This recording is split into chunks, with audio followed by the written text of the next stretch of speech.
It turns out that the bus travels at 50 miles per hour and the van travels at 60 miles per hour. Great algebra solving if you got those two correct. We can start solving this equation by multiplying both sides by the lowest common denominator.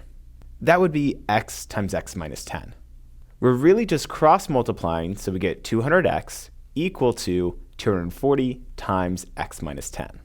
Next, we distribute the 240 to get this equation, and then we subtract 240x from both sides.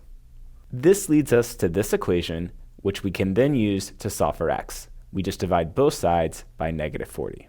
So we'll have 1x is equal to 60. Now that we've solved for x, we want to remember what it actually represents. In this case, we know x was the speed or the rate of the van. So we know the van speed is really 60 miles per hour. And the bus's speed would have to be 10 less than that. So the bus traveled at 50 miles per hour.